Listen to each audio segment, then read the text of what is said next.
Hello everyone, it's me Uncle John. Today I am going to read S6 6066 Gulliver's Travels by Jonathan Swift, Chapter 4.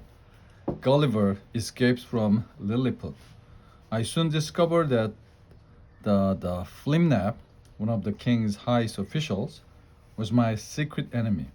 He had always disliked me, although he pretended to like me, but now he began to suspect his wife of visiting me privately. And he became jealous. Of course, his wife did visit me, but always with her daughters and other ladies who came for regular afternoon visits. When visitors arrived at my house, I used to bring the coaches and horses inside and put them carefully on my table. There was a high edge around the table so that nobody would fall off. I sat in my chair with my face close to the table, and while I was talking to one group of visitors, the others used to drive round the table. I spent many hours like this in very enjoyable conversation. In the end, the Flimnap realized that his wife was not in love with me and had not done anything wrong, but he was still angry at me. There were other lords who also disliked me, and together they managed to persuade the Night King that I was a danger to Lilliput. I knew they were discussing me in private, but I was seriously alarmed when I discovered what they had decided. Luckily, as well as the well dressel, I had another good friend among the king's officials. Late one night, he visited me secretly in order to warn me. You know that you have had enemies here for some time. Many of the lords are jealous of your great success against the Blefuscu, and Flimnap still hate you. They accuse you of crimes against Lilliput, crimes punishable by death. But I cried, that's not right. I only want to help Lilliput. Listen, he said, I must tell you what I've heard. Although my life is in danger if I do, they have accused you of making water in the king's palace, refusing to take all the enemy's ships, refusing to destroy all the big Indians, seeing the enemy's officials privately, and planning to visit Blefuscu in order to help the enemy against Lilliput. This is unbelievable, I cried. I must say, continued my friend, that our king reminded his lords how much you had helped the country. But your enemies wanted to destroy you, and they suggested setting fire to your house at night. Then you'd die in the fire. What? I shouted angrily. Be quiet. Nobody must hear us anyway. The king decided not to kill you, and that's when your friend Ralph Dressel started speaking. He agreed that you'd made a mistake, but said that a good king should always be generous, as our king is, and he suggested a suitable punishment would be for you to lose your sight. You'd still be strong enough to work for us, but you wouldn't be able to help the big Indians. I covered my eyes with my hand. I had wanted to help these people and their king. How could they decide to punish me as cruelly as this? Your enemies were most disappointed with Ralph Dressel's plan. My friend went on. They said you were a big Indian in your heart and demanded the king how much you costly put in food and drink. Ralph Dressel spoke again to suggest saving money by giving you a little less food every day. In this way, you'd become ill, and in a few months, you'd die. And so they all agreed. In 3 days, Ralph Dressel will be sent to explain your punishment to you. He will inform you that the king has been very kind to you, and that you are lucky to lose only your eyes. You will be tied down, and very sharp arrows will be shot into your eyes. The king's doctors will make sure that you can no longer see. This is terrible news, I said, but thank you for warning me, my dear friend. You alone must decide what to do. And now I must leave you so that nobody suspects me of warning you. When I was alone, I thought about the situation for a long time. Perhaps I was wrong, but I could not see that the king was being kind and generous in ordering such an inhuman punishment. What should I do? I could ask for a trial, but I was not confident of the judge's honesty. I could attack the capital and kill all the Lilliputians, but when I remembered the king's past kindness to me, I did not want to do that. At last, I decided to escape. And so before Rare Dressel came to tell me of my punishment, I went to the doors of Lilliput, where our ships lay. I took my clothes off and put them into one of the largest warships. I also put a blanket into it. Then I stepped into the sea and swam to Blefuscu by pulling the Lilliput warship behind me. I kept my clothes and blanket dry. When I arrived, Blasco sent two guys to show me the way to the capital. Then there I met the king, the queen, and the lord and the ladies in their coaches. I explained that I had come to visit Blefuscu as I had been invited.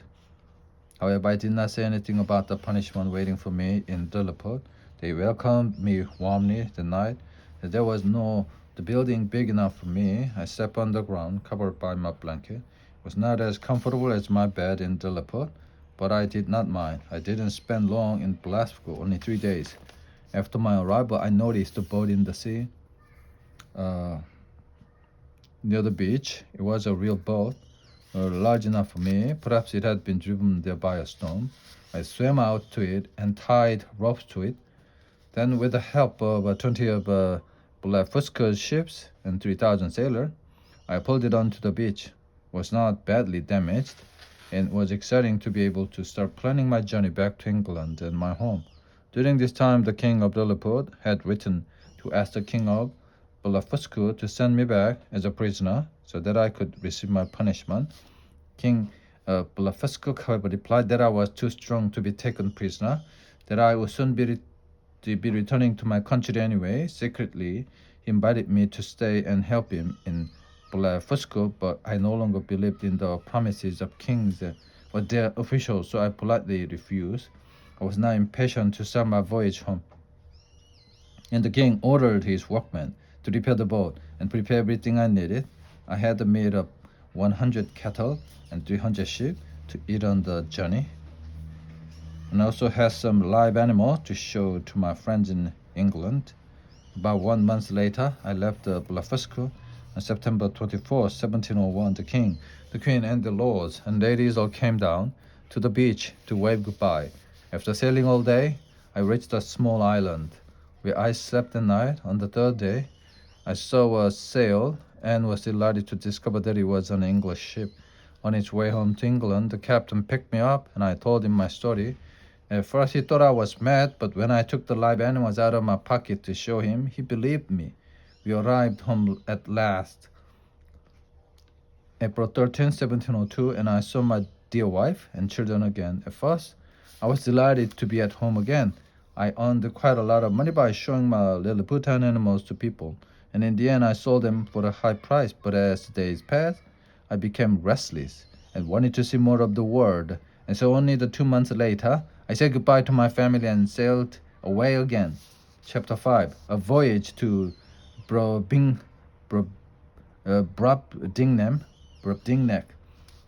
I left Bristol on June 20th, 1702, in a ship which was sailing to India. We had good sailing weather until we reached the Cape of Good Hope in South Africa, where we landed to get fresh water. We had to stay there for the winter, however, because the ship needed repairs and the captain was ill. In the spring, we left Africa and sailed around the island of Madagascar into the Indian Ocean. But on 19th April, the wind began to blow very violently from the west, and we were driven to the east of the Molucca Islands. On 2nd May, the wind stopped blowing and the sea was calm. But our captain, who knew that part of the world very well, warned us that there would be a storm the next day. So we prepared the ship as well as we could and waited. The captain was right. On 3rd May, the wind began to get stronger. It was a wild, dangerous wind, blowing from the south this time. We had to take down our sails as the storm hit our ship. Huge waves crashed down onto us, and the wind drove our helpless ship eastwards into the Pacific Ocean. For several days, we struggled with the wind and waves, but at last the storm died away and the sea was calm again. Luckily, our ship was not badly damaged, but we had been driven over 2,000 kilometers to the east. None of us knew exactly where we were, so the captain decided to continue sailing eastwards, where we had never been before. We sailed on for another 2 weeks. Finally, on 16th June 1703, we saw a large island with a small piece of land joined to it. I later discovered that this country was called the Brobdingnac. The captain sent some of his sailors in a boat to land there and bring back some fresh water.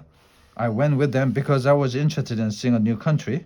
We were delighted to be on land again, and while the man looked for a river or a lake, I walked for about a kilometer away from the beach. When I returned to my astonishment, I saw that the sailors were already in the boat. They were rowing as fast as they could towards the ship. I was going to shout to tell them they had forgotten me when suddenly I saw a huge creature walking after them into the sea. I realized he could not catch them because they had nearly got to the ship, but I did not wait to see the end of that adventure. I ran away from him as fast as possible. I did not stop until I found myself in some fields. The grass was about 7 meters high and the corn about 30 meters high. It took me an hour to cross just one field, which had a hedge at least 40 meters high. The trees were much taller than that. Just as I was trying to find a hole in the hedge so that I could get into the next field, I saw another giant coming towards me. He seemed as tall as a mountain, and every one of his steps measured about 10 meters. In fear and astonishment, I hid in the cone and hoped he wouldn't notice me. He shouted in a voice like a thunder, and 7 other giants appeared. They seemed to be his servants. When he gave the order, they began to cut the corn in the field where I was hiding. As they moved towards me, I moved away, but at last I came to a part of the field where rain had knocked down the corn. There was no longer anywhere for me to hide, and I knew I'd be cut to pieces by the giant's sharp knives. I lay down and prepared to die. I could not stop myself thinking of Lilliput. There I myself had been a giant, an important person who had become famous for helping the people of that small country. Here it was the opposite. I was like a Lilliputian in Europe, and I began to understand how very small creature feels. Suddenly I noticed that one of the giants was very close to me. As this huge foot rose over my head, I screamed as loudly as I could. He looked around on the ground and finally saw me. He stared at me for a moment, then very carefully he picked me up with finger and thumb and looked at me. I was now 20 meters up in the air, and I desperately hoped he wouldn't decide to throw me to the ground. I did not struggle and spoke politely to him, although I knew he did not understand any of my languages. He took me to the farmer, who soon realized that I was not an animal, but an intelligent being. He carefully put me in his pocket and took me home to show to his wife. When she saw me, she screamed and jumped back in fear, perhaps thinking I was an insect. But in a little while, she became used to me and was very kind to me. Chapter 6. The Gulliver and his master. Soon after we arrived, the whole family sat down at the table for dinner. There was a large piece of meat on a plate, about 8 meters across. The farmer put me on the table, with some small pieces of bread and meat in front of me. I was very frightened of falling off the edge of the table, which was 10 meters from the ground. The farmer and his family were delighted to watch me eating food with my own small knife and fork, but when I started walking across the table to the farmer, his youngest son, a boy of about 10, picked me up by the legs. He held me so high in the air that my whole body trembled. Fortunately, his father took me away at once and angrily hit the boy hard on the head. But I remembered how cruel children can be to a small animal, and I did not want the boy to take his revenge on me. So if I fell on my knees, and I asked them not to punish the child anymore, they seemed to understand. Just then I heard a noise behind me. I sounded like 12 match machines running at the same time. I turned my head and saw a huge cat, 3 times larger than one of our cows. Farmer's wife held it in her arms so that it could not jump at me. But in fact, because I showed no fear, there was no danger, and the cat even seemed a little afraid of me. At the end of dinner, a servant came in With the farmer's 1-year-old son in her arms, he immediately started crying and screaming because he wanted to play with me. His mother smiled and put me in his hand. When he picked me up and put my head in his mouth, I shouted so loudly that he dropped me. Luckily, I was not hurt, but it showed me how dangerous life was going to be. In Brobdingnek, after eating, the farmer, or my master, as I shall now call him, went back to his work in the fields. I think he told his wife to take good care of me. Because she put me carefully on her bed and locked the bedroom door, I was exhausted and slept for 2 hours. When I woke up, I felt very small and lonely in such a huge room. And on such a large bed, suddenly I saw two huge rats run towards me across the bed. One came right up to my face, so I pulled out my sword and cut open his stomach. The other ran away at once. I walked up and down on the bed to control my trembling legs and looked at the dead rat. It was as large as a big dog, and its tail measured 2 meters. When my master's wife came into the room sometime later, I showed her how I had killed the rat. She was delighted that I was not hurt and threw the dead rat out of the window. My master had a daughter who was about 9 years old. She was given the special responsibility of taking care of me, and I owe her my life. During my stay in her country, we were always together, and she saved me from many dangerous situations. I called her the Glumdarklich, which means a little nurse. She was good at sewing and managed to make some clothes for me in the thinnest material available. She also made me a small bed, which was placed on a shelf too high for rats to reach. Perhaps the most useful thing she did was to teach me the language, so that in a few days I could speak it quite well. Soon all my master's neighbors were talking about the strange little creature he had found in a field. One of them came to see me, and as I walked towards him across the table, he put on his glasses. His eyes behind the glasses looked like the full moon shining in two windows. I thought this was very funny and laughed loudly. Unfortunately, that made him very angry. I heard him whispering to my master all evening, and I was sorry I had laughed at him. Next day, the glum Darklich came to me in tears. You'll never guess what's happened, she told me sadly. Our neighbor has advised father to show you to people for money. Father is going to take you to market tomorrow, where there will be crowds of people ready to pay for entertainment. I'm so ashamed, and perhaps you'll get hurt. Other people won't be as careful with you as I am. Don't worry, the glum Dalklich, I reply, as I'm a stranger here. I don't mind being shown to people like a strange wild animal. I must do what your father wants. I was secretly hoping I would one day find a way of escaping and returning to my own country. So the next day, my master and his daughter got on the huge horse. The glum Dalklich carried me inside a small box, which had air holes so that I could breathe. When we arrived at the market town, my master hired the largest room in the public house and placed me upon the table there.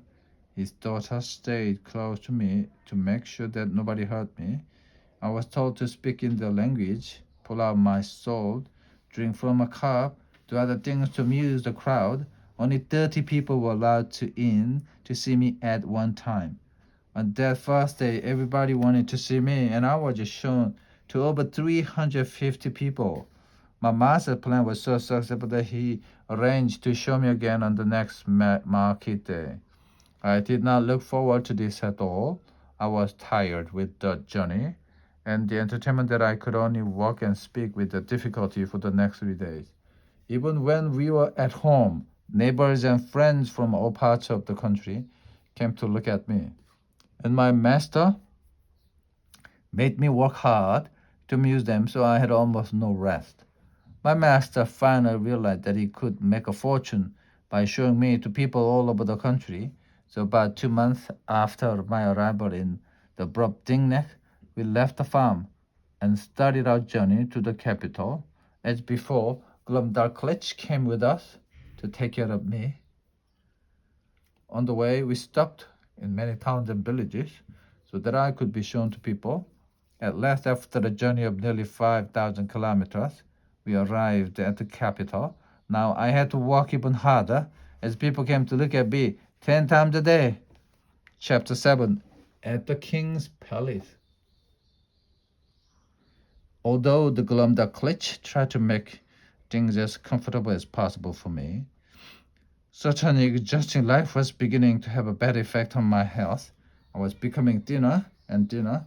When my master noticed this, he thought I would not live much longer, but it was clear that he wanted to make as much money out of me as he could. While he was thinking how to do this, he was asked to bring me to the palace. The queen and her ladies had heard about me and wanted to see me. When we arrived in front of the queen, I fell on my knees and begged to be allowed to kiss her foot, but she kindly held out her hand to me. I took her little finger in both my arms and put it very politely to my lips. She seemed very pleased with me, and finally she said, "Would you enjoy living here in the palace, do you think?" "Great queen, I must do what my master wants, but if I were free, I would want to spend my whole life obeying your orders." She immediately arranged to buy me from my master. He was delighted to receive a good price for me, especially as he felt sure I wouldn't live much longer than a month. I also begged the queen to let the Glumdalclitch stay with me because she had always taken such good care of me. Queen agreed, and Glumdalclitch could not hide her happiness. When my master had left the palace alone, the queen said to me, "Why didn't you say goodbye to him? Why did you look at him so coldly?" "Madam, I must tell you that since he found me, my master has used me as an easy way of making money for himself. He has made me work so hard that I feel tired and ill. He sold me to you only because he thinks I'm going to die soon. But I feel better already, now that I belong to such a great and good queen." Queen was clearly surprised to hear such intelligent words from such a small creature. Decided to show me to her husband. When the king saw me, he thought at first that I must be a mechanical toy. However, when he heard my answers to his question, he realized I must be alive, and he could not his astonishment to discover what kind of animal I was. He sent for three of his cleverest professors. After looking at me carefully, they decided that I was a creature outside the laws of nature. I was much too small to climb the tree or dig the field or kill and eat the animal. They could not understand where I had come from or how I could possibly survive.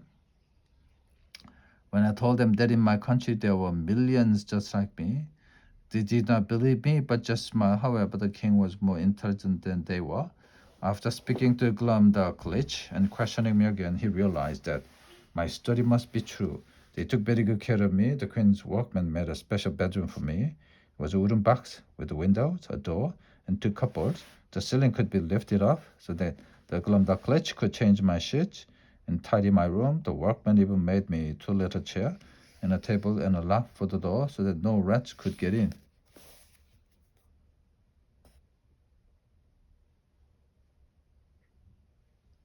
The queen became so fond of me that she could not eat without me.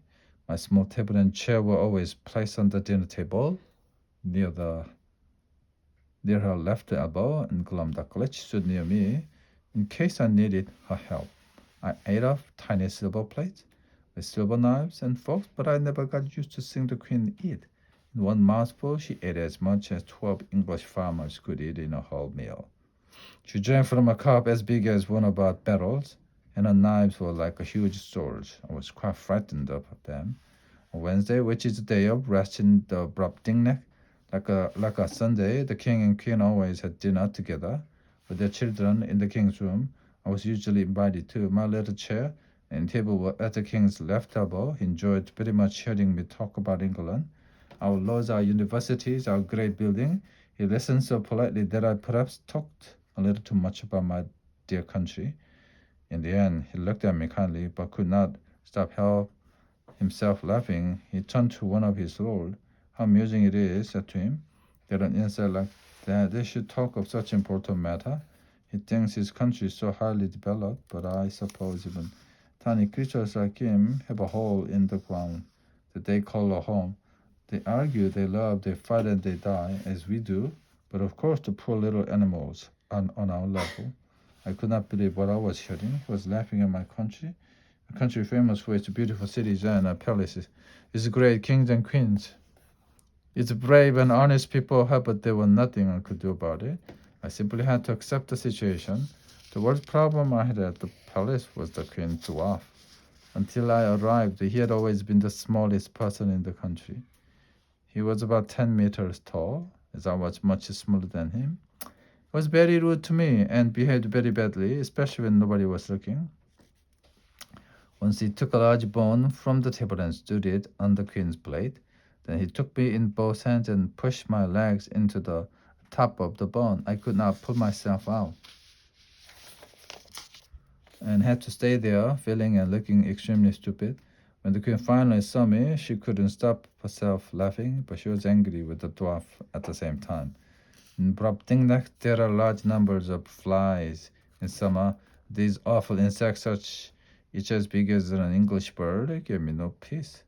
Dwarf used to catch some in his hand, then let them out suddenly under my nose. He did this both to frighten me and amuse the queen. I had to use my knife to cut them to pieces. They flew around me. Another time the dwarf picked me up and dropped me quickly into a bowl of milk on the table. Luckily, I'm a good swimmer, so I managed to keep my head out of the milk as soon as Glumdalglitch saw I was in danger. She ran from the side of the room to rescue me. I wasn't hurt, but this time the dwarf was sent away from the palace. As a punishment, I was very pleased. I would now like to describe the Brobdingnek. The people who draw our European maps think there is nothing but sea between Japan and America, but they are wrong. Brobdingnak is quite a large country, joined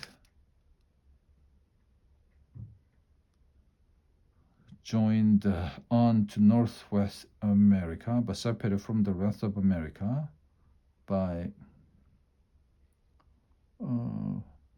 high mountains. It is about 10,000 kilometers long and from 5 to 8,000 wide. The sea around it is so rough and there are so many rocks in the water that the large ships can land on any of the beaches. This means that the people of Brobdingnak do not normally have visitors from other parts of the world. There are 51 cities and a large number of towns and villages. Capital stands on both sides of a river, has more than 80,000 houses. It covers 340 square kilometers. The King's Palace covered about 11 square kilometers. The main rooms are 80 meters high.